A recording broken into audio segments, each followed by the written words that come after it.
especialista en psicología médica y psiquiatría. Me he dedicado a trabajar con población de salud mental en general. También soy especialista en psicogeriatría y gerontopsiquiatría.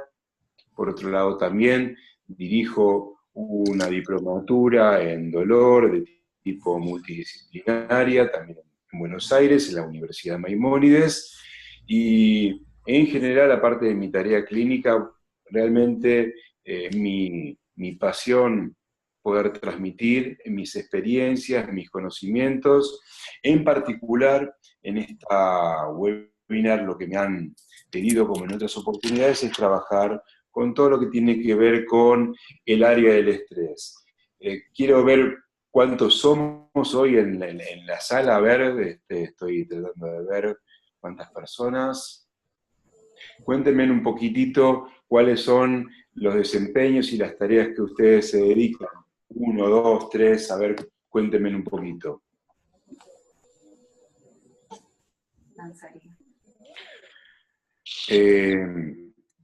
Lo que Hola. Yo con Sandra venimos y con Fernando trabajando es con conceptos globales de situaciones vinculadas a estrés. Primero, hay algo que es que cuando nosotros intentamos definir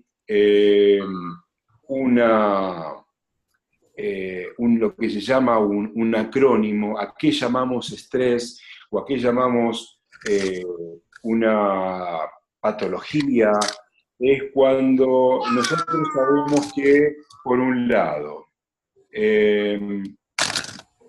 es aceptable en una terminología para pacientes. Es aceptable significa que si yo a alguien le estoy diciendo, vos tenés tal cosa o vos no la tenés, tengo que poder estar absolutamente seguro que la persona a la cual le estoy diciendo que tiene lo que tiene se siente identificado. Por eso la palabra estrés es tan aceptada por pacientes, es aceptada por psicólogos. Hoy en día uno va por la calle y dice estoy estresado y todos más o menos entienden de qué se trata. También tiene que ser utilizado y aceptado por la comunidad profesional. O sea, un diagnóstico de un problema tiene que ser aceptado por todo el mundo. Algo que le sigue es que no tiene que reforzar el pensamiento dualista inútil. ¿A qué llamo yo pensamiento dualista inútil? Por ejemplo, si yo estoy pensando algo que es médico o es psicológico, ese pensamiento dualista a mí no me sirve porque yo tengo que poder integrar, algo tiene que poder ser médico y psicológico y espiritual, o sea, yo no tengo que por qué elegir si es de tal cosa o tal otra. Si es médico, toma un remedio, si es psicológico, anda al psicólogo. Entonces, no tiene que reforzar ese pensamiento dualista, de decir, pertenece a un área o a la otra. Cuarto, puede ser utilizado fácilmente para pacientes que tengan otro tipo de problemas. O sea, yo, si estoy refiriéndome al estrés, puedo tener estrés y caspa, y no es necesario que la caspa sea por el estrés. Puedo tener estrés y tos, y no necesariamente tiene que ser de una y otra. Pueden convivir. Puede ser adecuado como algo independiente. Esto significa que tener una situación estresante tiene el peso suficiente para traerme un problema sin necesidad de tener otro. Y esto implica lo siguiente. Cuando nosotros tenemos una dificultad, rápidamente estamos tentados en decir, bueno, pero ¿con qué relacionás este problema que tenés ahora con tu pasado? No necesariamente algo que nos está pasando ahora tiene que ver con nuestro pasado. Algo que nos está pasando ahora puede tener la suficiente intensidad para crearnos un problema en el aquí y ahora y no ser relacionado con nada de nuestra historia. Tiene que tener un concepto teórico principal claro, significa que yo, si estoy transmitiendo un conocimiento, y esto que está sucediendo no puede ser confundido con otros. Tiene que facilitar el abordaje de muchas disciplinas psicológicas, médicas, espirituales, y tiene que tener sentido similar en distintas culturas. Por ejemplo, mal de ojo puede tener una mirada determinada para nosotros, en lo cual llamamos por teléfono a tal o cual persona que conoce, que supuestamente nos ojeó, dice algunas palabras o algunas frases mágicas o algunos pases milagrosos y nosotros nos sentimos curados. Esto en Haití no es así.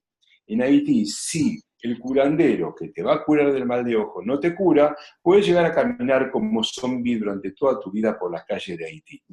Con lo cual, esto evidentemente, capaz que en Dinamarca nos van a mirar como diciendo, en esas cosas crees. Es neutro en cuanto a la etiología, en cuanto al origen, y tiene que tener una sigla satisfactoria. ¿Qué significa una sigla satisfactoria? Por ejemplo, la obra social de los camioneros se llama Oschoca. Esto no es una broma, es un pésimo nombre puesto a la obra social de los camioneros. Yo no puedo poner Oschoca a una obra social que cuida de estar en el riesgo de ser chocado. Esto significa que cuando definimos una palabra, esa palabra tiene que ser amable para que alguien la reconozca. Por eso, cuando nosotros manejamos información acerca de cómo nos referimos al otro, lo que tenemos que tener es en claro que los términos que usamos tienen que ser aceptados por nosotros y por el otro. Avanzamos. A ver si avanza bien. Bien. Con lo cual, el estrés tiene lo que se llama respuestas adaptativas y respuestas desadaptativas. No hay un único tipo de estrés. El estrés adaptativo lo vamos a llamar eustrés. Y el estrés desadaptativo lo vamos a llamar distrés. O sea que cuando a veces tenemos una situación de estrés, el estrés puede ser positivo, puede ser adaptativo. Fíjense ustedes que nosotros tenemos como respuestas adaptativas a nuestras situaciones de estrés que en todo nuestro cuerpo se pone en funcionamiento. El sistema nervioso autónomo, con todas sus conexiones, se pone en funcionamiento para que nuestro cuerpo se adapte a esa situación. Hay una respuesta neuroendocrina. Muchas veces ustedes han escuchado que después de situaciones de estrés, muy comunes, por ejemplo, en las mujeres, les agarra problemas de tiroides. Entonces, le agarró hipotiroidismo o hipertiroidismo. Muchas veces sucede después del estrés del embarazo. Entonces, hay una respuesta neuroendocrina, las hormonas respondiendo en nuestro cuerpo en una forma en la cual, si funcionan bien, nuestra tiroides funcionan bien, y si empieza a funcionar mal, nuestra tiroides empieza a funcionar para arriba o para abajo, dándole hipertiroides o hipotiroides. La respuesta cognitiva conductual es cómo yo conozco y me adapto a una respuesta adecuada a ese estrés. Estas son respuestas adaptativas. Con lo cual, fíjense ustedes que frente a un estrés agudo, viene un evento y miren la cantidad de cosas que nos pueden llegar a suceder. Si ese estrés agudo es mal procesado, podemos tener un trastorno por estrés agudo, o sea, lejos de ser adaptativo, nos da enfermedad. Si este trastorno de estrés nos da otra cosa, que es quedamos traumados, la situación se nos repite, y lo que le pasa a la gente que ha tenido situaciones de guerra, que se les aparecen las imágenes de aquello que han sufrido en forma traumática, es un evento en el cual llamamos trastornos por estrés postraumático. Por ejemplo, si después de la situación estresante de tratar de llegar al lugar para darles la clase y el tráfico, yo, dándole la clase, si me apareciesen las imágenes de los autos frenando delante mío, el semáforo en rojo y la imagen de casi choco y no puedo avanzar, esa imagen se llama flashback. Estoy viendo la imagen de mi situación traumática que se me repite una y otra vez. El que ha sufrido un bombardeo ve cómo la bomba le estalla una y otra vez. Y tal vez quien ha perdido un trabajo porque no ha dado la respuesta correcta, una y otra vez se le aparece la respuesta correcta si hubiese dado la respuesta correcta. A eso se lo llama trastorno por estrés postraumático. Si la situación estresante es crónica, podemos tener otras respuestas distintas, lo que se llama trastorno por ansiedad generalizada. Nuestra ansiedad y nuestra alerta es tal que estamos todo el tiempo pensando a ver si nos podemos anticipar a la situación que no vamos a poder manejar. Eso le pasa, por ejemplo, a las personas que dicen, bueno, nos encontramos en 15 minutos, en 15 minutos estoy en tu casa.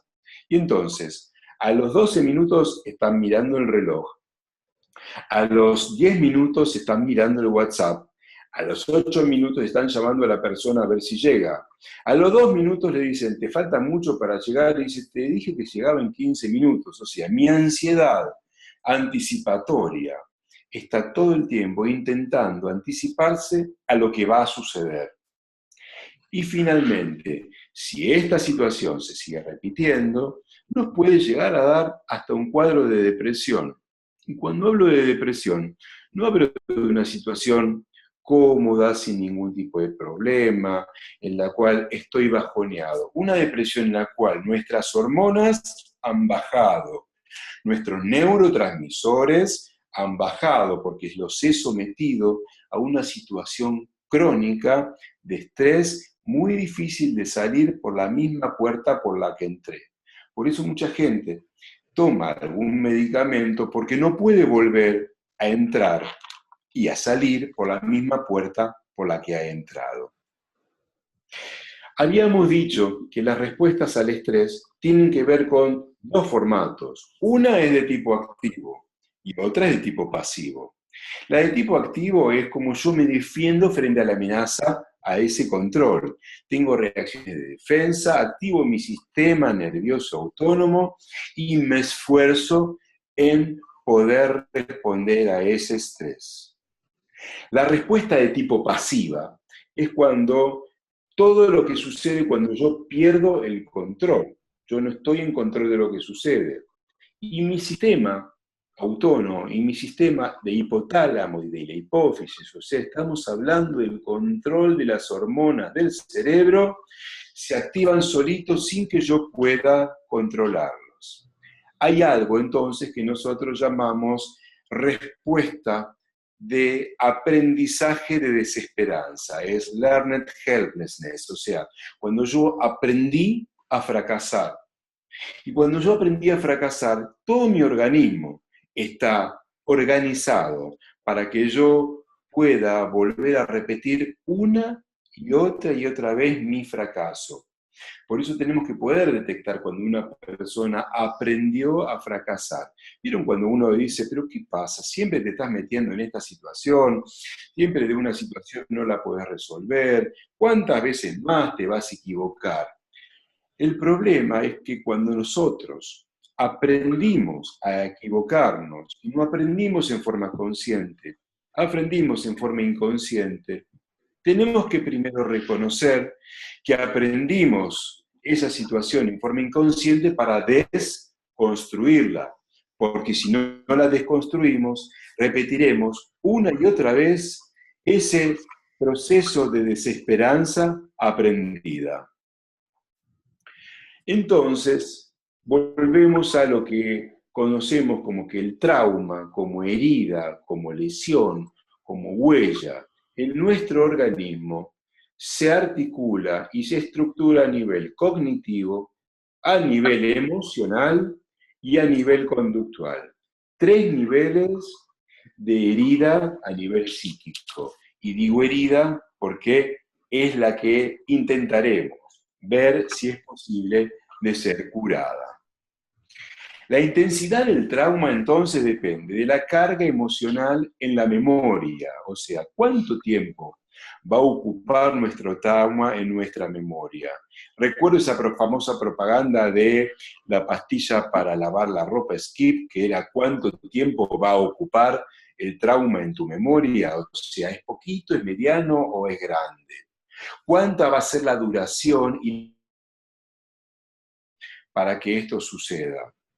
Si alguna vez nosotros quedamos, vuelta al tema del tráfico, atrapados en un piquete y tenemos gente que nos está amenazando en nuestro entorno, probablemente la sola aparición de un piquete en la televisión haga que nosotros reexperimentemos en forma traumática lo que nos pasó en el tráfico y no necesitemos estar metidos nuevamente en el tráfico para volver a sentir la misma situación dolorosa que sufrimos cuando nos sucedió. Este proceso, aprendido en forma involuntaria, vamos a ver cómo podemos hacer para desaprenderlo. La intensidad del trauma psíquico, entonces, ¿de qué va a depender? Va a depender de nuestra evaluación cognitiva. La evaluación cognitiva es que cuando nosotros estamos observando, viendo, analizando la información, utilizamos recursos para escanear esta información. A eso lo vamos a llamar evaluación cognitiva. ¿Qué características tiene lo que estamos evaluando? ¿Cuáles son los recursos subjetivos que vamos a tener y cómo vamos a sentirnos nosotros? ¿Fuertes o vulnerables? Si nos sentimos vulnerables, nosotros percibimos esa vulnerabilidad, percibimos esta debilidad o no la percibimos. Y esto, aparte, hace que los grandes no reaccionemos igual que los chicos. Y entonces los niños van a reaccionar totalmente distinto a los adultos. Articulándoles con esto es, si el trauma psíquico lo adquirimos en la niñez, probablemente en la adultez nosotros sigamos utilizando recursos de niños y no de adultos.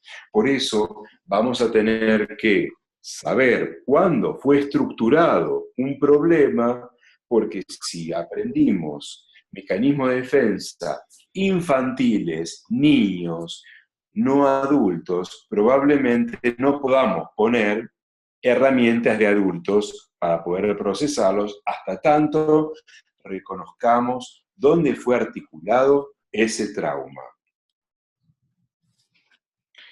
¿Ustedes han escuchado el concepto de burnout? ¿Sí? ¿Saben de qué se trata? La palabra burnout, como se expresa en la división, burn es estar quemado, o burn es, digamos, prendido fuego, y out es quedar afuera.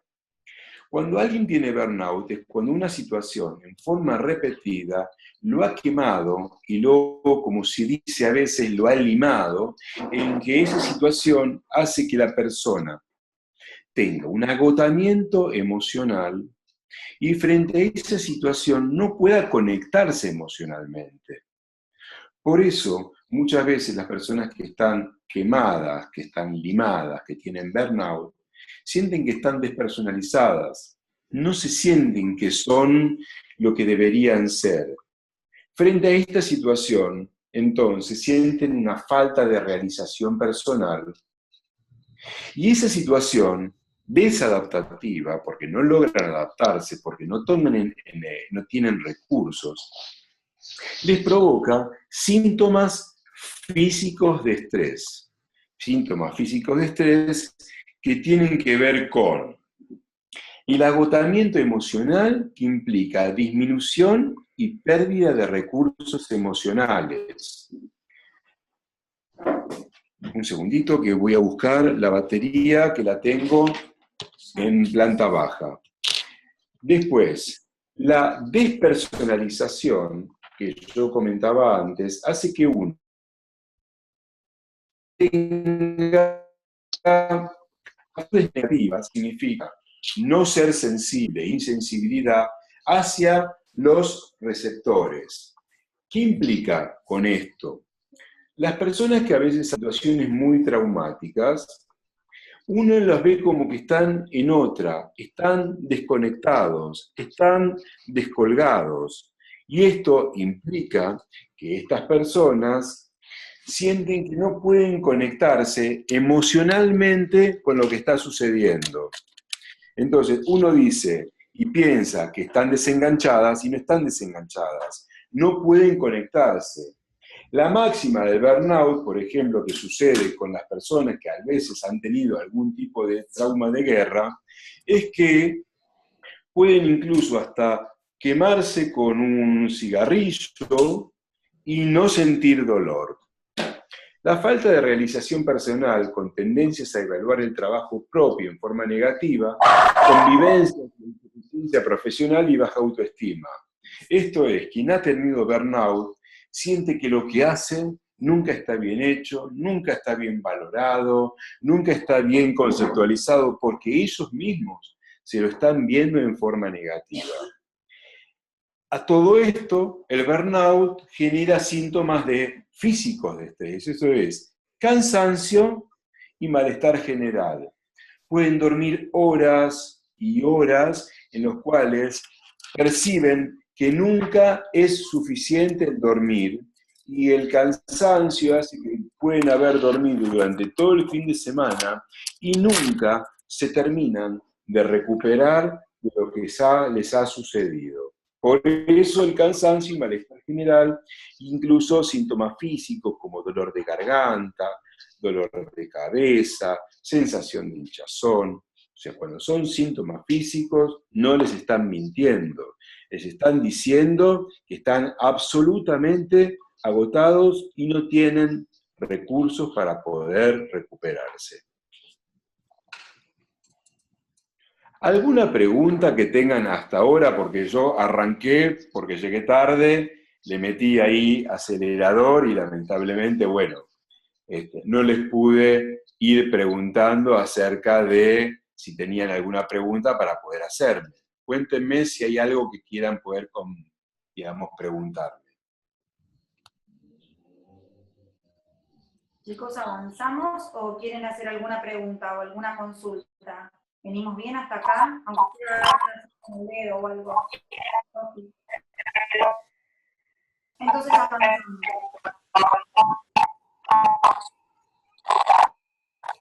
Bueno.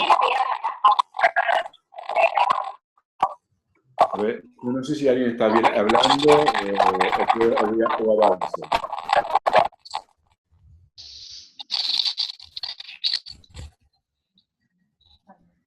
Bueno.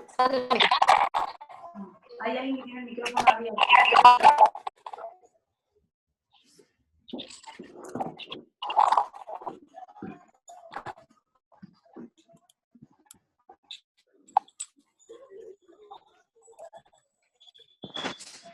Bueno, voy avanzando. Esto va a estar grabado en algún lado para poder escuchar mejor, porque se escucha muy mal, entrecortado, no se entienden bien los conceptos. No se escucha bien.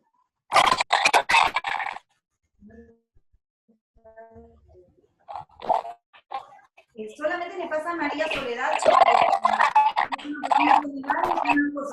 no, tiene que mirar su server. Alguien tiene el micrófono abierto y por eso se escucha mal, se escucha doble. Como... Alguien está con el micrófono Sí, la verdad abierto. se escucha un... Es que puede ser que vos tengas mala conexión, ese es el punto. Vamos a mirar. El eco es, ahora se va a apagar el eco, es simplemente porque queremos saber el micrófono. Si vas a... no hay ningún problema. Bueno, sigo avanzando. Respecto a lo que me refería con el síndrome de burnout. El síndrome de burnout, que es, como veníamos comentando en el concepto anterior, cuando alguien bajo situaciones de estrés tiene esta situación como de estar quemado, tiene Factores personales donde hay un desajuste en las expectativas que tiene respecto a lo que quiere que suceda y la realidad cotidiana.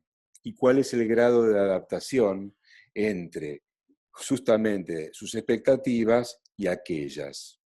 Los factores profesionales hacen que uno tenga como mayor implicancia emocional y tenga un aumento sostenido de la presión. Esto implica que cuando tenemos una implicancia personal en la cual ponemos mucho de nosotros, nuestra frustración frente a la tarea es mucho mayor.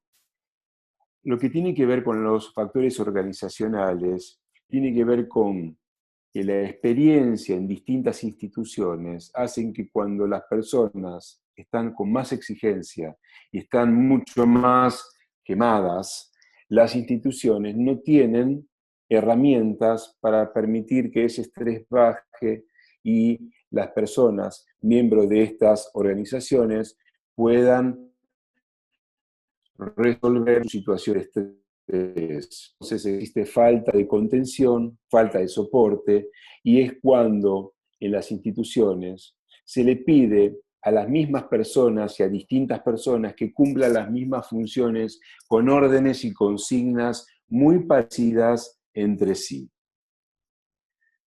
¿Cuáles son otras manifestaciones de burnout? Son sentimientos de vacío, sentimientos de agotamiento, de fracaso, de impotencia, baja autoestima y pobre realización personal. Es muy frecuente que las personas aparezcan estar nerviosas todo el tiempo, inquietas, que tengan dificultad para concentrarse y baja tolerancia a la frustración, con comportamiento que esté medio como persecuta o agresivo. Uno lo puede ver, por ejemplo, cuando chicos que están estudiando en la facultad o en la secundaria tienen una situación en donde hay un momento de que cuando más se exigen, menos concentrados están y tienen mucho más mal carácter. Y cuando más exigentes están, menos frustración, menos tolerancia a la frustración tienen y más a la defensiva se tornan. Son esas personas que uno llega al trabajo, les pregunta algo y de arranque le responden mal y uno dice, pero si solamente te pregunté si habías recibido el correo electrónico o si habías podido comenzar a hacer la tarea. Están todo el tiempo a la defensiva y esto se debe a todo el periodo previo en lo cual están afectados. Manifestaciones físicas muy comunes son las personas que todo el tiempo les duele la cabeza. En su trabajo, en lo cotidiano, van a haber personas que todo el tiempo están pidiendo algo para el dolor de cabeza y al tiempo ningún remedio tampoco les hace bien. Insomnio. Y muchas veces pensamos que las personas que están con estrés duermen mal porque tal vez no se cansaron lo suficiente. Entonces al día siguiente se exigen mucho más y se exigen tener muchos más compromisos para irse a dormir mucho más tarde y llegar mucho más cansados. Y mucho más cansados lo que les sucede es que no duermen mejor, que duermen peor. ¿Cómo sucede esto? Les duele todo el cuerpo, les duelen los músculos, tienen alteraciones de la digestión, personas que comen algo y ya les cae mal, tienen mala digestión, se compran remedios para facilitar su digestión y encima de todo seguramente esos remedios también les caen mal. Otra manifestación que pueden llegar a tener son palpitaciones, taquicardia, ya sienten que si se sobresaltan o se sobreexigen, se les va como el corazón en la boca. Después, como tienen todo esto, tienen conductas evitativas. Tratan de evitar todo aquello que sienten que les va a generar alguna de estas respuestas. No solamente tienen estas conductas evitativas, sino que tratan de consumir algo para que se les vaya. Si se sienten cansados, toman café. Si se sienten con ansiedad, capaz que tomen alcohol como una actitud de decir, voy a tomar algo para relajarme. Suelen tomar fármacos como miorrelajantes o sedantes, suelen pedirle fármacos a amigos y a vecinos, ¿tenés algo para que me pueda relajar? Y después, como consecuencia de esto, obviamente, son los que más van a faltar al trabajo, o los que más van a rendir pobre en el trabajo, y los que van a tomar mucha distancia emocional de sus compañeros, de la familia, generan conflictos, y esos conflictos no solamente van a ser en el trabajo, sino van a ser en la familia, en la pareja, en la familia, o sea, una situación de burnout va a ser trasladada a todos los ámbitos. Uno es decir, bueno, no podés llevarte el trabajo a casa. Una cosa es el trabajo y otra cosa es la casa. Pero como si esto fuese posible. Esto no es posible y la gente que tiene burnout se lleva la situación a donde quiera que vaya. No sé si han escuchado el concepto de mobbing. Mobbing sería el equivalente al bullying en el trabajo o en los ámbitos laborales o incluso en la familia. Mobbing no es de moverse, sino de mofarse. Es el hostigamiento o lo que podemos llamar como psicoterrorismo. Es el acoso psicológico principalmente en el entorno laboral. Es la situación donde hay una persona o grupo que ejerce presión psicológica extrema y de manera sistemática durante un tiempo prolongado sobre una persona, generalmente en el lugar de trabajo. Uno tiende a pensar que esto sucede del área de arriba hacia abajo, que sucede de los jefes hacia los subjefes o a los niveles inferiores. Pero no siempre sucede de esa forma. A veces puede suceder desde abajo hacia arriba. Un grupo se mofa del jefe, o un grupo se mofa del presidente, de una compañía. O sea, de alguna manera es el hostigamiento en forma sistemática. ¿Cuál es el objetivo? No hay siempre un objetivo por parte de los hostigadores hacia el hostigado. Simplemente es un mecanismo que cuando se pone en funcionamiento es muy difícil de parar. Formas de expresión del mobbing, por ejemplo, comportamientos hostiles contra la dignidad de la persona. La dignidad de la persona puede ser y arrancar con una burla respecto a un vestimenta, o respecto a un equipo de fútbol, o respecto a una religión, o respecto a un peinado, o respecto a cómo se sienta, o si comió cebolla, si tiene una cebolla, o a lo que sea de la dignidad personal. Y esto siempre va en función del ejercicio de su trabajo, porque mientras que la persona está haciendo su trabajo, se lo trata de denigrar con cualquier factor que tenga esta persona. Ocurre una manipulación en la comunicación, o sea, a esta persona siempre se la trata de desautorizar en el plano en donde esté. Incluso tratan de manipularle el flujo de la información. Por ejemplo, diciendo, ¿cómo? ¿No te llegó el mail? ¿Cómo? A todos los llegó y a la única persona que a vos no te llega es a vos.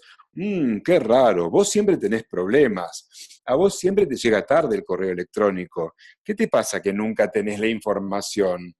¿Qué te pasa que estás colgado? Bueno, este tipo de cuestiones, por eso pueden ser en pares, en superiores o incluso en rangos inferiores.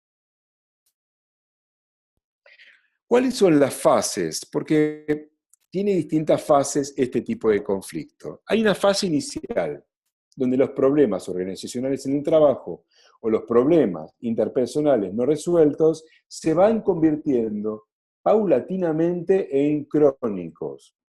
O sea, ya la persona cuando viene, ya viene cargada como del prontuario, del antecedente. A ver, ustedes, por ejemplo, conocen en el ámbito artístico personas en las cuales cuando se las nombra en el ámbito de la canción, toda la gente dice, no nombres ese nombre que es mufa. Por ejemplo, si hablan de Tormenta, tocate una teta. ¿Por qué? Porque esa cantante es mufa. Y uno nunca sabe en qué momento empezó a suceder esto. Lo cierto es que a partir de esta situación y a partir de que alguien empieza a difundir algo de este estilo, esta persona comienza a no poder trabajar en forma relajada porque todo el mundo le atribuye que es de mala suerte. Y esto es una forma muy común de mobbing. La fase de acoso psicológico es donde hay un comportamiento hostigador, individual o grupal, entre pares o jerárquicos a causa del efecto cual el objeto es sistemático y acosado durante mucho tiempo, de un modo directo o indirecto por parte de una o más personas, con el objetivo de marginarlo. La marginación no siempre va a brindar un efecto económico en quien margina, es solamente el objetivo per se, marginal. Y dice, pero ¿por qué? ¿Cuál es el sentido de tomarlo de punto? Bueno, es como la situación que Lévi-Strauss comentaba de la horda primitiva. La horda primitiva, un grupo de gente conspira contra un gran padre. No sé si conocen esa descripción de esa metáfora que pasa en el momento en que nuestra historia pasa a incorporar las leyes después son más incorporadas, en todo caso a partir del Código Hammurabi o a partir de los 10 mandamientos, pero la instancia de la horda primitiva cuenta que había un gran padre que tenía muchos hijos y tenía muchas mujeres. Estos muchos hijos lo que le piden a este gran padre es, danos una mujer, una para cada uno, porque si no, no vamos a poder cada uno tener la propia. A partir de esta situación, este gran padre, como si fuese el gran macho alfa de la manada, les dice, no, son todas mías, porque así está la ley, yo tengo que tener a todas. ¿Qué es lo que hacen entre todos estos hijos? En teoría, porque evidentemente es como una fábula, todos los hijos conspiran, entre los hijos y también las mujeres, y lo matan a este gran padre. Este gran padre, a partir de ser matado, logran estos hijos tener cada uno de ellos una mujer. Pero aquí que a pesar de que se había hecho justicia, entre todos habían cometido un crimen. Ese crimen es que habían matado al padre fundador de la horda. Entonces, todos tienen que ocultar este crimen. ¿Cómo ocultan este crimen? Cada uno de los que comete el crimen se come en forma caníbal un pedacito de este padre que mataron. Por eso, en esta metáfora, cada uno de ellos incorpora un pedacito de padre para poder después, de alguna manera, tener su propia familia, pero también tener esa autoridad de esta ley. Cuando se activa esta situación en estos grupos, de alguna manera se activan estas situaciones. Alguien es identificado como peligroso y alguien es identificado como aquella persona a la cual hay que marginarlo, anularlo y literalmente matarlo. No se lo mata matándolo, pero se lo mata socialmente, se lo mata moralmente y se lo mata en su trabajo. Respuesta del entorno. Determina la resolución rápida del acoso con el consiguiente daño en la salud. Los cómplices siempre magnifican las consecuencias de la conducta arbitraria al permitirlas y alentarlas. ¿Cómo no le van a decir tal cosa si siempre viene con olor a cebolla? ¿Cómo no le van a decir tal cosa si está lento? Y bueno, algo habrá hecho, por algo será. El superior jerárquico decide voluntariamente no atender las quejas del acosado. Si el jefe tiene que ayudar al acosado, no lo atiende, no lo ayuda, y en todo caso le dice, fíjate vos que lo que estás haciendo para que todo el mundo de vos le tome de pelo. El principal alentador, es cómplice y aprovecha para proyectar sobre el acosado sus propias frustraciones personales. Probablemente muchos de ustedes están recordando muchas situaciones que les ha tocado compartir o vivir, o en el trabajo, o en la escuela, o en la familia. La fase de marginación o exclusión de la vida laboral consiste en la exclusión del acosado por despidos o renuncia. Están esperando que renuncie o, de alguna manera, cuando se siente mal, pide licencia a esta persona, le mandan el despido por no ir al trabajo. La marginación es potenciado por pares deseosos de obtener beneficios a expensas de los derechos usurpados al acosado. En esta fase se aprovechan de hacer todo tipo de humillaciones, faltan al respeto, crean rumores, falsedades y calumnias. El acosado debe estar en un sitio incómodo, es aislado y haciendo tareas inútiles o rutinarias, como por ejemplo llevar cosas a lugares que no tienen ningún sentido. Entonces es un personaje conflictivo, no se comunica, no participa, no se integra. Más bien, si lo están aislando y no lo están integrando. Aparte del maltrato, se le imputa todo lo negativo que puede ocurrir. Por eso el tema de siempre se le asigna el rol de mufa. Las víctimas de mobbing suelen consultar muchas veces por síntomas de tipo psicosomático, tienen ansiedad o depresión, surgen como consecuencia de dicho proceso ignorando o simplemente evitando mencionar las causas. Involuntariamente, cuando van a un psicólogo, por ejemplo, el psicólogo les puede llegar a decir lo mismo que el jefe. ¿Y no será que de alguna manera te lo estás buscando? En particular, forma de encarar el motivo de la consulta con el consecuente manejo distorsionado de la información. Es producto de la propia visión distorsionada que suele tener el sujeto acerca de sí mismo, o sea, se lo culpa encima, y de su padecimiento, lo cual dificulta un adecuado diagnóstico y la implementación de una ayuda social, psicológica, médica o laboral.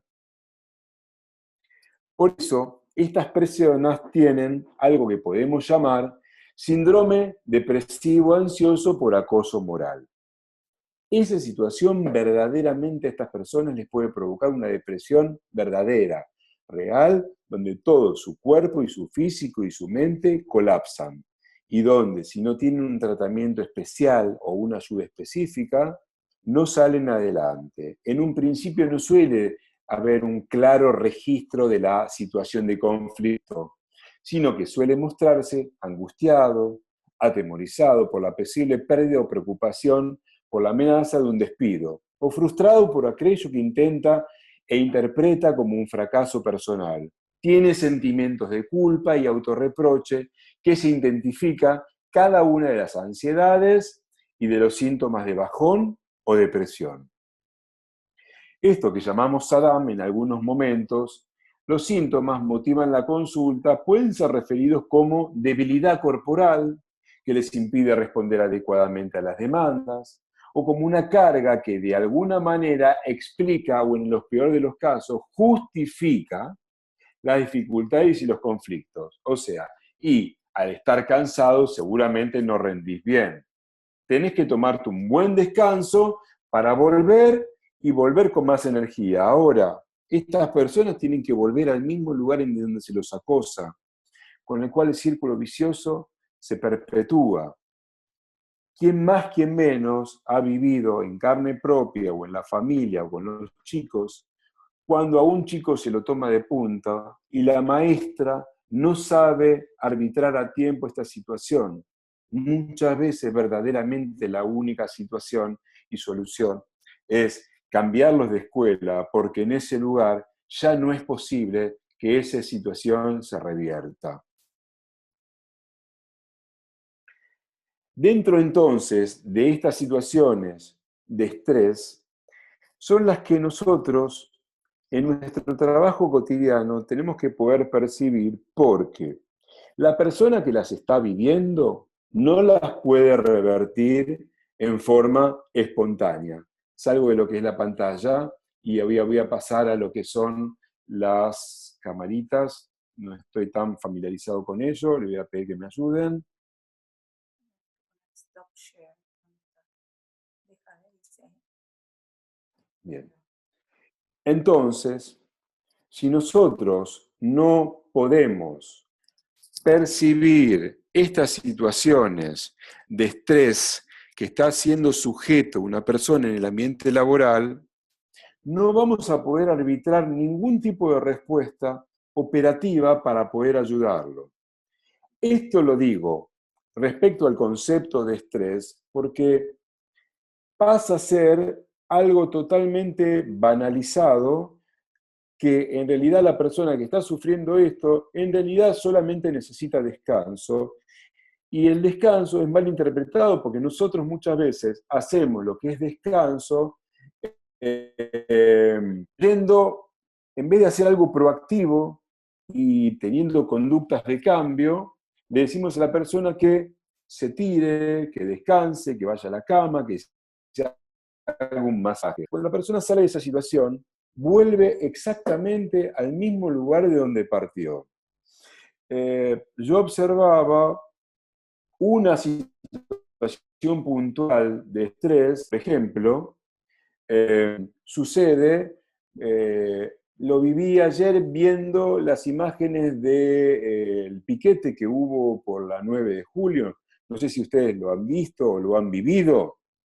Esta situación hacía que las cámaras de televisión focalizaban en las personas que tenían los palos, que tenían las capuchas y las gomas incendiadas. La situación era muy grave por sí misma. Ahora, si yo focalizo en esa situación muy puntual, tomo la cámara principal y la concentro, lo que voy a estar pensando es que en realidad toda la capital federal está sujeta a esa situación. Si yo logro hacer otra cosa, que la cámara vaya para atrás y la pongo mucho más para atrás, y logro poner a la cámara en que la policía está dispuesta a contener a ese grupo de personas, logro relativizar la situación. Esto es como si yo dijese, situación de foco y de entorno, lo que uno llamaría como set y setting, el lugar donde estoy focalizado o donde estoy desfocalizado.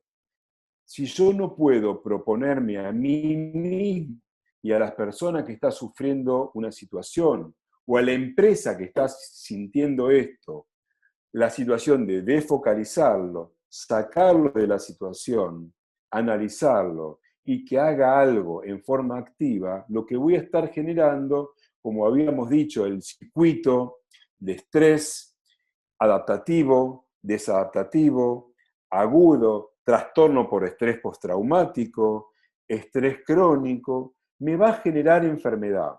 La enfermedad vista como enfermedad personal o enfermedad pensada como enfermedad de mi institución. ¿Les parece que abramos algunas preguntas en las cuales podamos hacer un ida y vuelta? Yo les voy a... Abran todos los micrófonos, chicos. A ver, Luciana está levantando la mano para hacer una pregunta, creo, o una reflexión. Dale, Lu. No, era una pregunta principalmente. El tema del moving, ¿está únicamente en lo que es el ámbito laboral y en organizaciones? El concepto, digamos, deriva únicamente de los conflictos, digamos, en el ámbito laboral y en organizaciones, ¿o es más amplio? Eso no me quedó claro. A ver, el bullying puntualmente se lo define en los lugares escolares. Sí. Digamos, bull, por la traducción de toro, es como la situación donde va y se lo atosiga a un par, simplemente con el objeto de denigrarlo, achicarlo, y que haya alguien que sea ganador por sobre el perdedor. O sea, se recrea esa situación que yo definía de horda.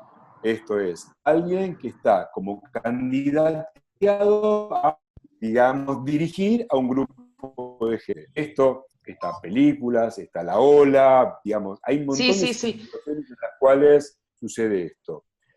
El mobbing es la situación en la cual se traslada esto al trabajo Al Y trabajo. está esto a la dinámica familiar. Se reserva el concepto de bullying al concepto escolar. Ah, perfecto. Entonces, pero en el concepto escolar no es solamente el concepto de estudio, es el concepto de No, no, no. compañeros y el concepto de maestros que ejercen presión, con lo cual lo que Sí, tenía uno claro el concepto de bullying, entonces el de moving, digamos, había quedado en esa duda, sí. Se queda podía más trasladar a lo como es, laboral, y lo claro, o laboral puede ser a familia. grupos también familiares, pero se utiliza más para el tema laboral. Y otra consultita. Por ejemplo, nosotros detectamos un caso de moving.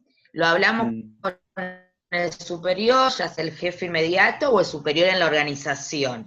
Y si esa persona no acusa recibo, hablando mal y pronto, digamos, no, como que le quita importancia cuando nosotros estamos manifestando que ante tal caso detectamos un caso de moving. ¿Cómo sería el proceder, digamos, para Lo resguardar en lo primero que es el es, acosado o la víctima, por digamos, eso, me refiero? primero tenemos que poder saber si a quien nosotros le estamos reportando es parte del cómplice de esta situación, Claro. con lo cual si tenemos a un jefe que, a ver, me han dicho que me saque los auriculares, pero si no, no los escucho. Bueno, respecto a si lo tenemos que decir a alguien que está en posición de jefatura y no da acuse de recibo, yo creo que lo que tiene que uno poder decir es definir, no estás haciendo acuse de recibo, si no estás haciendo acuse de recibo, estás siendo cómplice de la situación, y si estás siendo cómplice de la situación, sos parte del problema de la situación. Igual hay personas, o sea, yo en cada empresa lo que uno trata de promover es un esquema de resolución de conflictos. El proceso justamente de coaching en empresas y de resolución de conflictos invita a las instituciones a tener mucho más normatizado un proceso de resolución de conflictos. Invita a que rápidamente sea visibilizado y no sea invisibilizado. Cuando con lo cual esto se unifica, realmente la empresa, la institución, le es mucho más económico correr, borrar, invisibilizar a la persona que está sufriendo eso, Claro. y resolverlo. Este es el gran problema. Claro. Y en cuestión legal, en Argentina, ¿existe alguna normativa sobre el moving? Porque sobre el bullying sí hay legislación vigente, tanto nacional como en algunas provincias, pero sobre respecto al moving, En realidad, sobre lo que tiene que ver hoy en día, impulsado desde el acoso, desde primero de las situaciones de género y las sí, situaciones de acoso, en Argentina ahora hay como mucho más legal, hay mucho más desde lo legal la claro, posibilidad de tener herramientas, porque la figura de la situación de mobbing es la figura de acoso, y es acoso moral, pero es la figura de acoso. claro, El gran error es cuando por problemas físicos uno trata de llevarlo al ámbito de lo médico o claro, al ámbito de lo psicológico. Cuando es un tema de características legales con implicancias y consecuencias médicas y consecuencias psicológicas. Pero el ámbito es la legalidad y la legalidad en lo laboral. claro, Por eso, cuanto antes un jefe o un equipo de trabajo arbitra medidas para eliminar o trabajar situaciones de acoso, en realidad lo que está en esta empresa la está saneando, le está evitando justamente tener una conflictividad laboral que se traduce en pérdida de empleo, pérdida de horas de empleo y baja de rendimiento en el claro. trabajo. Así que sí, hay legislación y acuérdense, el consejo es cuando lo vean y una persona pide una licencia, intenten que esa licencia médica se transforme, a ver, digamos, es muy difícil cuando ustedes son los encargados del área de recursos humanos o son los jefes. Si yo les voy a decir, activen la parte legal, no se voy a estar metiendo en un lío. Es claro esto. Pero si le digo, bueno, no, tomate una semana, bueno, tomate un mes, bueno, tomate este semestre. En realidad, lo que estoy haciendo es simplemente medicalizando un problema legal. Claro. Cuando, aparte, encima de todo, no van a tener únicamente el problema médico, porque esa persona se va a enfermar físicamente de verdad, le pueden agarrar infartos de verdad, puede tener úlceras de verdad, sino que van a tener el problema médico de verdad y el problema legal de verdad. Van a tener una duplicación de problemas. Claro. Muchísimas gracias. No, por Doctor, favor. ¿puedo hacer una consulta, doctor? El bullying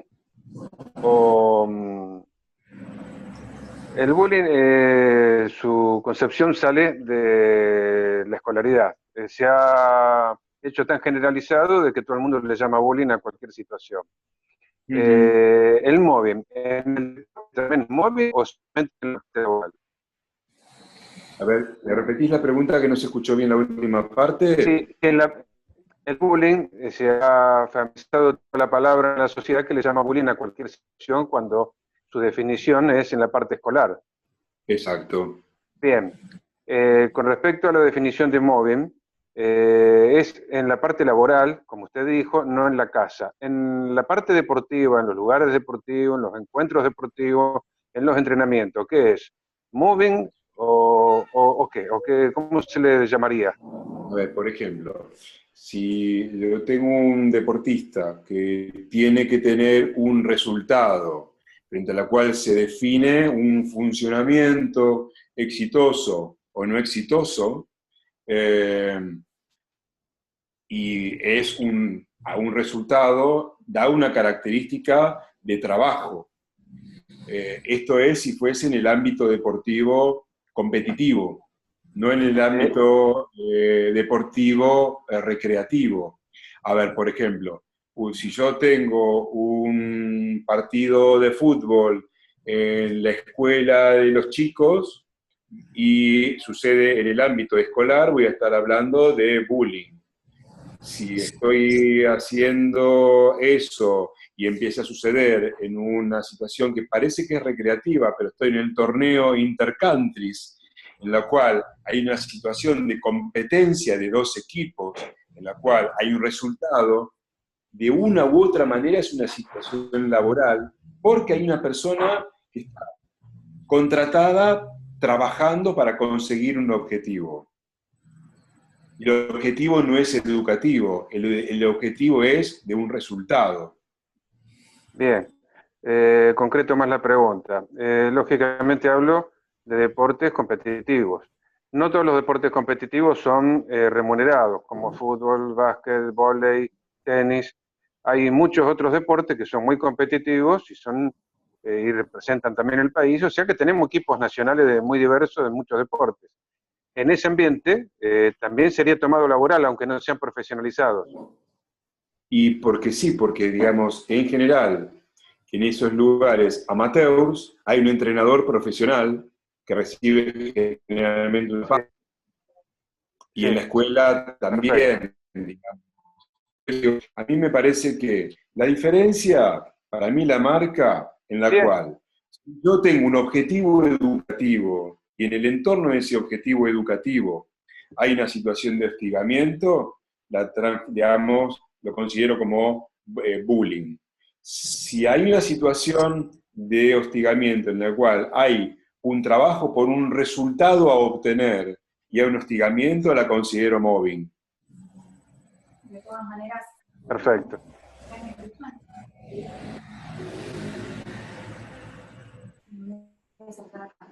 De todas maneras, chicos, más allá de la distinción del nombre, acá lo importante es la asociación del síntoma. Algo está sucediendo, hay alguien que no la está pasando muy bien y en los ámbitos laborales no llega a resultados, además de que puede perder el trabajo, y en los ámbitos escolares se pierde de aprender y socialmente generalmente queda marginado.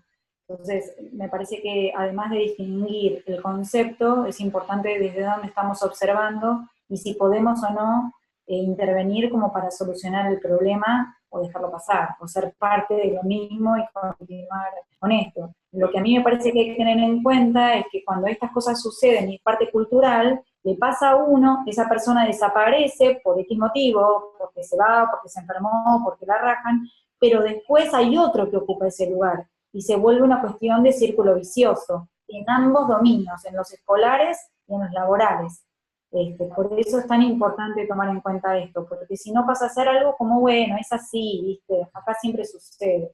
Un ejemplo, por ejemplo, que recuerdo de hace 2 días, de un estudiante en una facultad. Está el profesor, tiene que corregir los exámenes o dar una devolución a todos los alumnos. No le dan ninguna devolución a ninguno de los alumnos y a último momento les dice: acuérdense que para el examen tienen que hacer esto, esto, esto y esto. Y se va. Entonces, muchas veces lo que sucede es que grupos completos son sometidos a una situación de aislamiento y maltrato. Porque la persona que se va, no una, sino todo el alumnado, uno que capaz que está seguro, más o menos dice: bueno, me voy a poner a estudiar, ya tengo todo el material. Otro que tiene cierta inseguridad por su propia historia va a decir: estudié lo suficiente, no estudié lo suficiente. Otro que tiene el material, porque lo consiguió de un examen de otra persona, lo tiene para sí mismo, y le dice a la otra persona: no, pero yo tengo un examen, pero no sé si te lo voy a dar, porque no sé si lo puedo compartir. Entonces empieza a manejar dentro de ese grupo el material. O sea, lo podemos ver en pequeñas cositas chiquititas en lo cotidiano, en lo cual nosotros, sujetos activos, somos observadores o somos actores pasivos de la situación. Lo que yo creo es que lo que no tenemos permitidos desde nuestra formación en un proceso de una mirada distinta de lo que sucede, es de ser indiferentes a lo que pasa. No podemos no imaginarnos que tenemos que formular una pregunta distinta para poder resolver esto que está sucediendo. Porque si no lo hacemos, en realidad pasamos automáticamente a ser cómplices. Perdonen que lo voy a unir con el tema del coaching. En ese sentido, la capacidad o la competencia para indagar y para distinguir de una realidad donde todo se da desordenado y al mismo tiempo poder darse cuenta de algunas cuestiones, son herramientas de las que ustedes están aprendiendo a desarrollar mientras están en la formación que están haciendo ahora. Que tiene que ver con esas cuestiones, a veces son sutiles, a veces no, pero desde las sutiles, desde el lugar que ustedes ocupan, pueden detectar un montón de situaciones para poder intervenir, para poder empezar a generar otro tipo de círculos que nosotros los llamamos virtuosos, que tienen que ver con generar los espacios para que la gente pueda abrir algunas cuestiones, encontrar formas de resolución que no sean solo de una manera, entre comillas, autoritaria, sino que se abran los diálogos y las conversaciones para que las soluciones lleguen. Y que si hay alguien que la está pasando mal, también lo puede expresar. Porque eso pega directamente sobre los resultados. Si está en el trabajo, en el rendimiento laboral. Y si está aprendiendo, en el rendimiento de lo que tiene que aprender. Eso, desde el punto se llaman emergentes grupales. A veces suceden cosas hacia dentro del grupo que el que está a cargo no las observa. Y algunas veces las observamos y nos hacemos los distraídos como si nada sucediera. Y después, cuando los resultados no llegan, casi que nos sorprendemos. Pero tienen que ver con que hay situaciones emocionales que irrumpen directamente sobre los resultados que queremos lograr.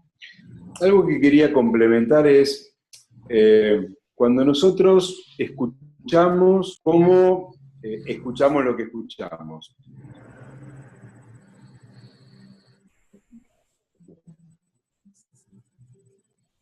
Como no tengo que leer, me pongo otro tipo de anteojos.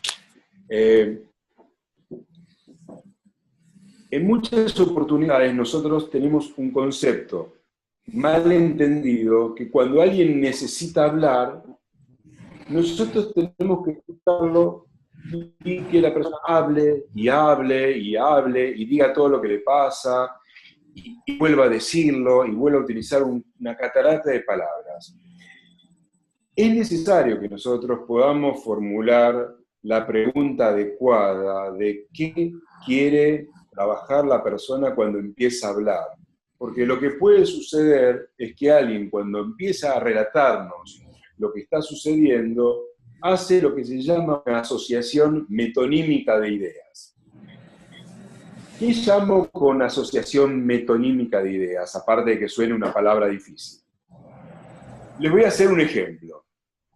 Yo me encuentro con un amigo y le digo, hola Fabio, ¿cómo estás? ¿Te acordás de Pedro? Pedro, nuestro compañero de la primaria que fuimos a San Martín. ¿Te acordás de San Martín, que estaba al lado del barrio de Ballester? Ballester, que está al lado de San Andrés. San Andrés, donde estaba el equipo de básquet. Qué lindo que eran los partidos de básquet que jugábamos cuando éramos chicos y íbamos a comer ese pochoclo tan rico. Ay, ya no se hace la comida que se hacía antes. Yo arranqué una parte y fui encadenando una cantidad de cosas que me dejaste hablar, seguiste una secuencia, pero en realidad fue una secuencia totalmente azarosa e inconexa, con el único objeto de que yo siga hablando y hablando y hablando. Alguien me tiene que poder decir, quiero saber qué querés trabajar, quiero saber en qué querés hacer foco. Si no entiendo lo que te pasa, tengo que poder decir, no entiendo lo que sucede, y tengo que poder proponerte hacer un foco en lo que te sucede. Si empezás a relatarme una cantidad de síntomas físicos, yo no puedo empezar a tratar de organizarte cómo vas a hacer las consultas para el médico. Tengo que encontrar la pregunta distintiva que es, ¿dónde arranca algo que sucede? ¿Qué querés? Más que qué querés es, ¿qué creés que podemos hacer con esto que te sucede?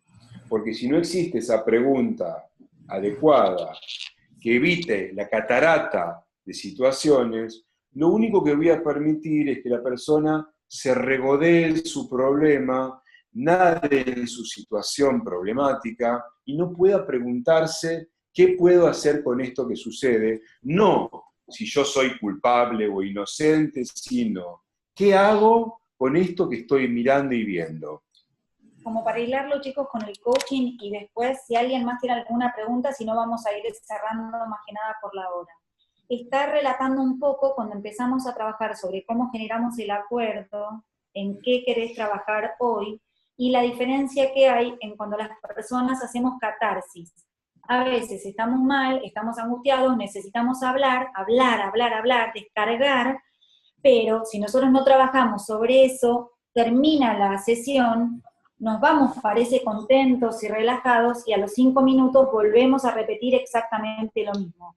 En ese sentido, acuérdense que en la estructura de la conversación de coaching, y a través de preguntas, que lo llamamos preguntas poderosas, hay un momento que uno le pregunta al coachee o al cliente de que te diste cuenta, si es que el coachee no se da cuenta solo. Eso es la famosa toma de conciencia.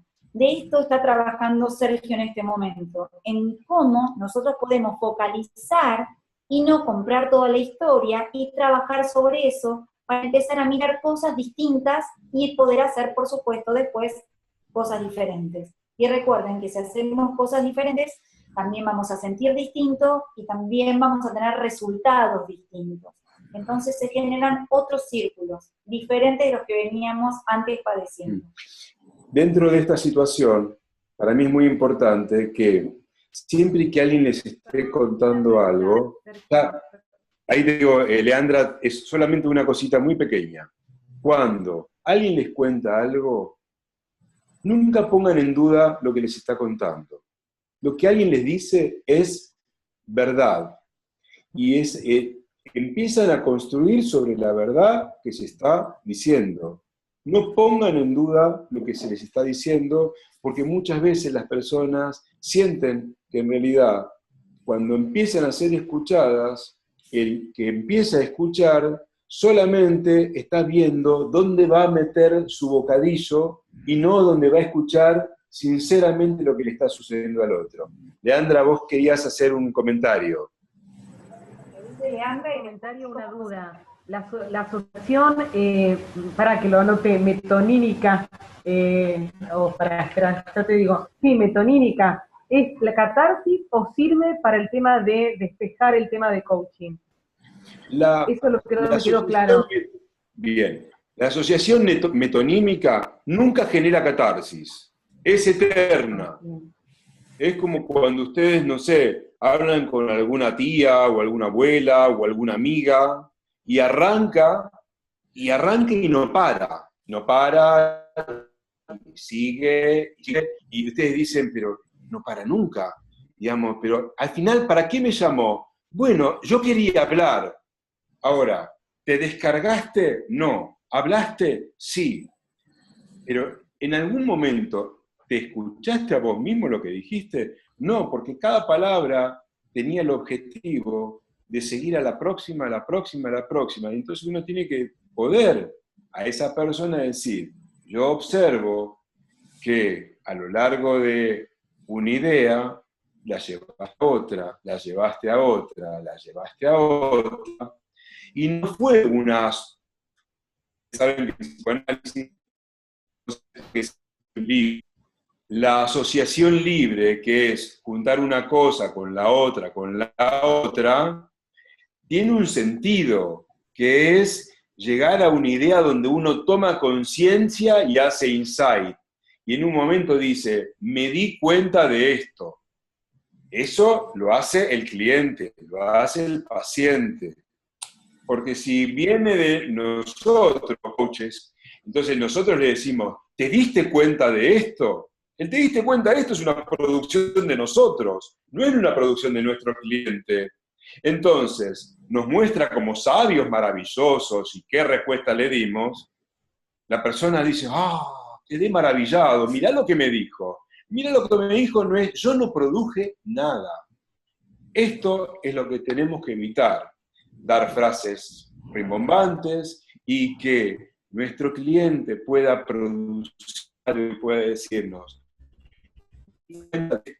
cuando produce, asocia, junta, es la charla que tuvieron con su mamá que no logra cortar la charla por teléfono, la amiga que no para, y dice, ¿de qué estuvimos hablando? No sé, cada uno habló de lo suyo, a eso se lo llama monólogo colectivo. Eso es muy lindo, una charla de un cumpleaños, pero nuestro trabajo no es eso. Chicos, escuchen, dada la hora, que son las 10 menos 10, yo les propongo con una palabra, solamente una, abran todos los micrófonos, digan algo de lo que se llevan. De todos modos, si necesitan consultarle a Sergio cualquier cosa, después les paso el mail y con gusto todo lo que quieran preguntar él va a responder.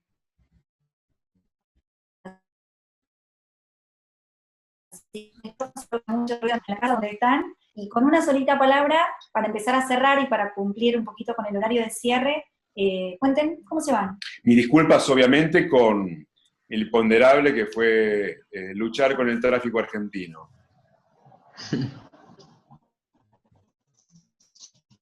¿Quieren que yo los nombre? ¿Nos Dale. sigamos ordenando?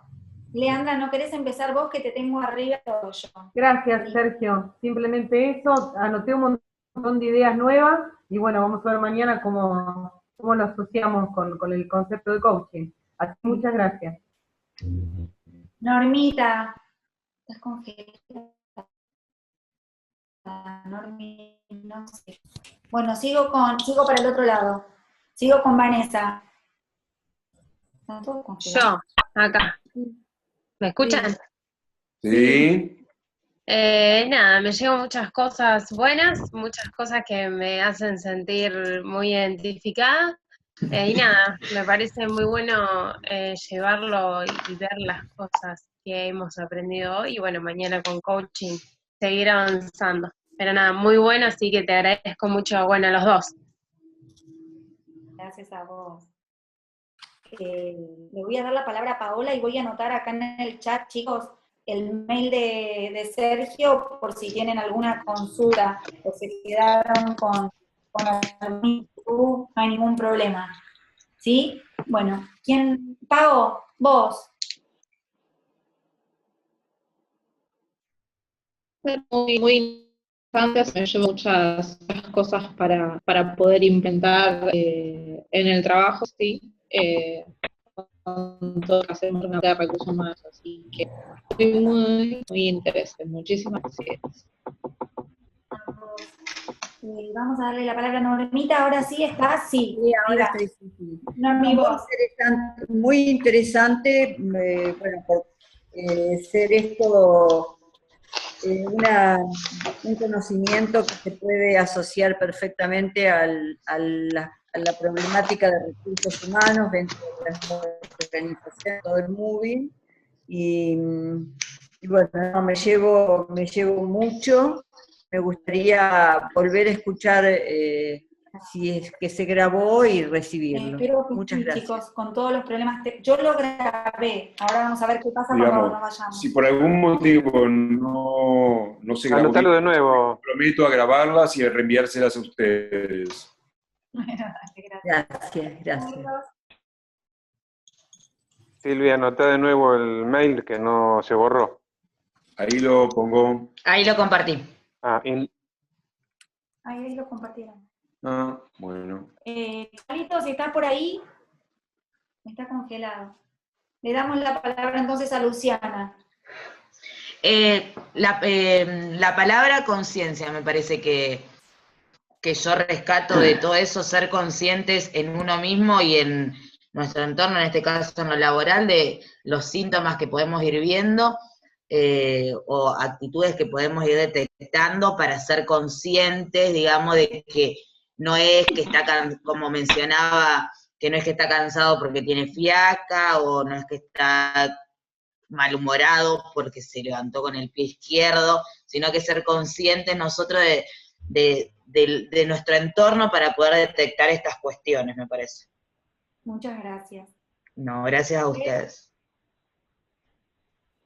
Fer, saca el micrófono. Sí. No sé si me escuchan. Nosotros no podemos, que ya no lo sé. Ahí va. Buenas. Hola. Sí, Hola. escuchamos. Ahí está.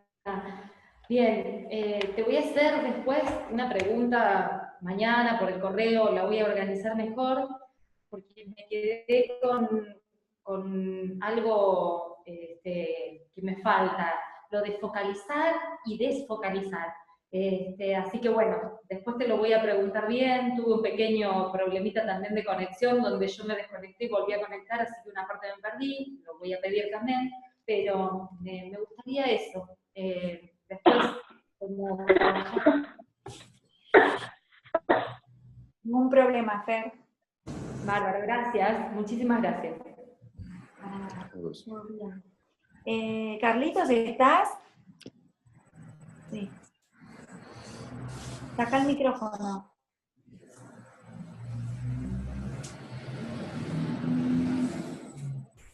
A ver, ahí creo que sí, ¿no? Sí. ¿Ahora? Ahí estamos. Hola. Bueno, no, súper interesante. Me gustaría ver la posibilidad de conseguir el material, que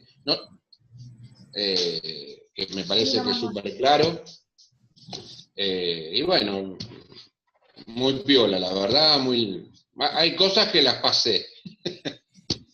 Te la preparamos a vos, Carlitos. Toda la primera parte la conozco. Le voy a pedir el PPT y se los voy a reenviar a todos. ¿Está bien? Dale. Independientemente de la grabación. Yo creo que, digamos, si hay algo que es importante es que lo más probable es que ninguno de nosotros puede no haber pasado algo de lo que sucedió. Por eso es que esto de poder ser agentes de cambio nosotros mismos. Sí. Gracias. Muy bueno. ¿Qué tal?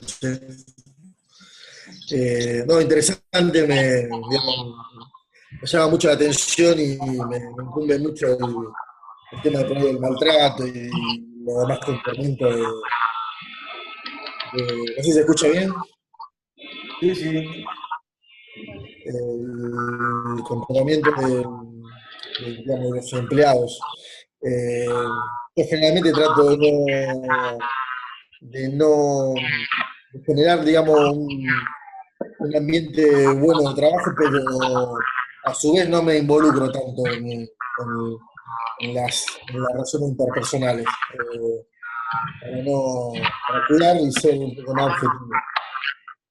Pero es muy interesante el hecho del comportamiento en los trabajos. Bien, gracias por la opinión. Gracias a ustedes. Fede, perdona, ¿terminaste? Sí, muchas gracias. Bueno, son experiencias estas nuevas, por ahí.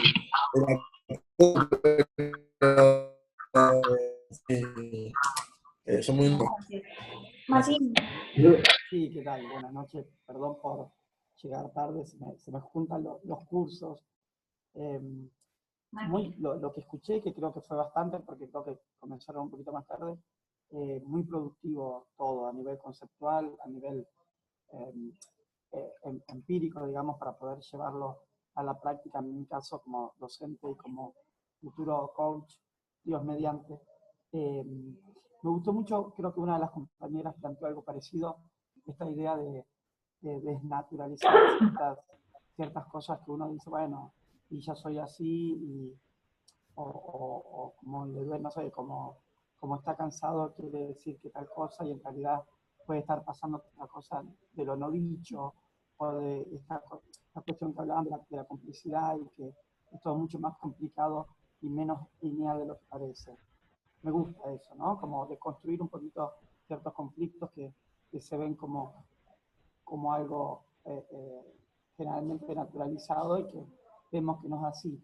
Y conceptos claves como el concepto de exclusión, de marginación, a veces se los vincula desde la perspectiva socioeconómica, pero bueno, también laborales y educativos se ve muchísimo, y está bueno poder volver a resignificarlo en el curso en este proceso de coach. Así que muchas gracias, Sergio.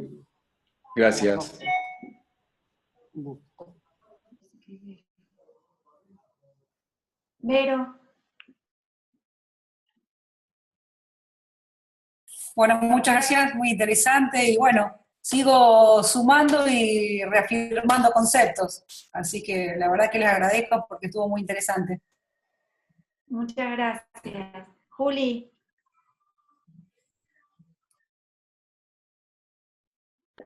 Bueno, buenas noches, Sergio. La verdad que interesante, reforzando algunas cosas que vi en recursos humanos, justamente en psicología, ¿no? Que dicho sea de paso nos acosaba para que tengamos un 10, y uno de los temas eran móvil y lo que es el burnout y todo esto. Realmente es como que estoy reforzando, y realmente muy, muy bueno, muy didáctico Sergio, así que bueno, no me queda más que agradecerles. Muchas gracias. Silvia. Sí, ¿por dónde andamos? Muy bueno, muchas gracias por haber compartido todo eso, y lo mismo que mis compañeros, me gustaría poder tener el material como para que nos queden los conceptos bien fijados, ¿no? Gracias. Lo van a tener. Dalo por hecho. Martina. Bueno, en mi caso, súper agradecida también. La realidad es que me sentí muy identificada. Tengo una semana bastante intensa, y la verdad que me ayudó mucho a tomar conciencia, y en mi caso que trabajo en el área de recursos humanos, la verdad que me sirvió un montón. Qué bueno, Marto, gracias. Romy, está bien, quédate tranquila, Romy. Agus. Bueno, muchas gracias. A mí me gustó también. Me quedé con algunas dudas, cosas nuevas también que vi que no sabía, y me gustó mucho. Qué bueno. Acá Romy mandó una frase re linda igual, chicos, después léanla porque está bueno también en relación con lo que estudiamos en coaching. Así que gracias, Romy. Rubén.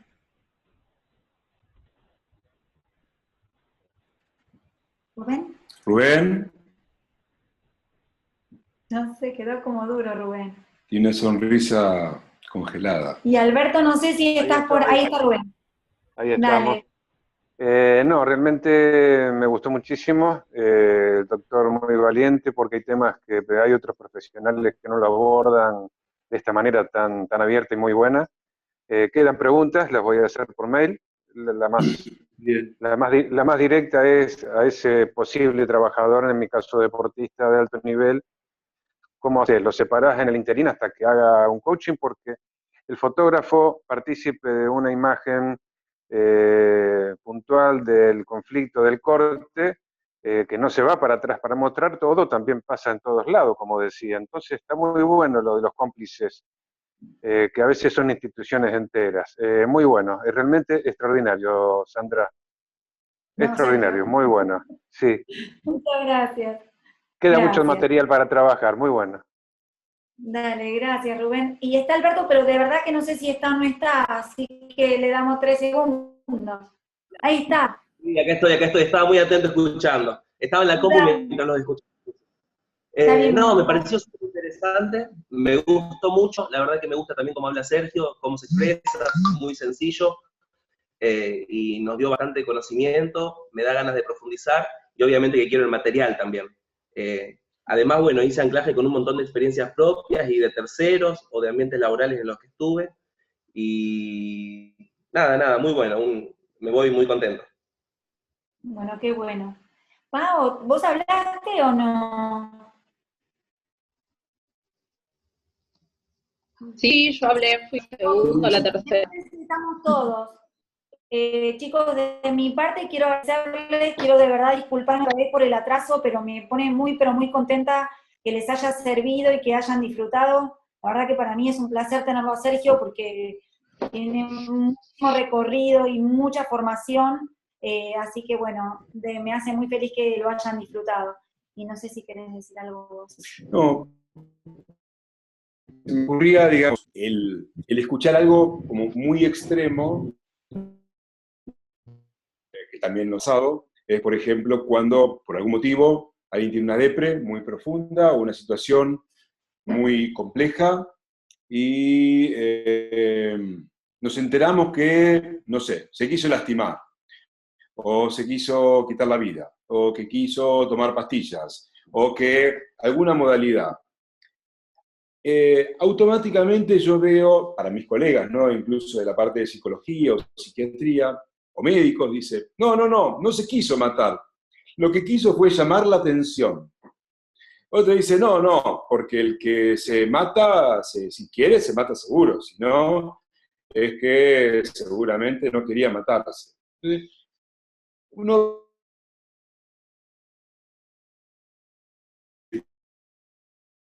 tambor que o no puede haber un futuro, o no quiera vivir más, empiezan todas las conjeturas, o uno trata de pedirle a la persona que le pasó eso, que nos haga sentir bien. No, en realidad no te quisiste matar.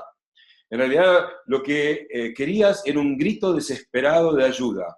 Entonces, empezamos a rellenar con un montón de argumentos, cuando en realidad la escucha verdadera es, tenemos una persona que, lo que fuera, de chiquita, mediano o grande, puso en riesgo su vida.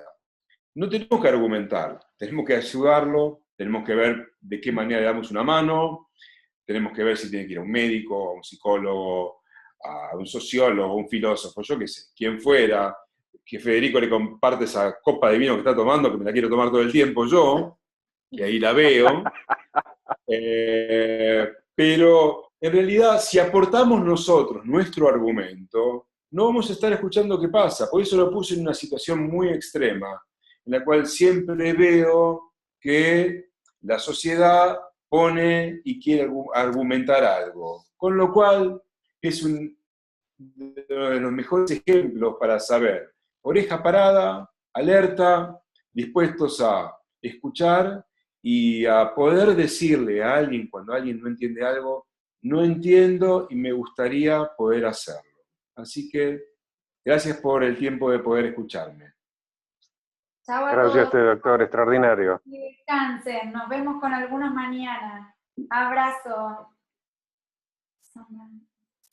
¿Cómo es ahora? Todo bien, quédense tranquilos. Les mando un abrazo gigante. Chau, chau. Chao, chao.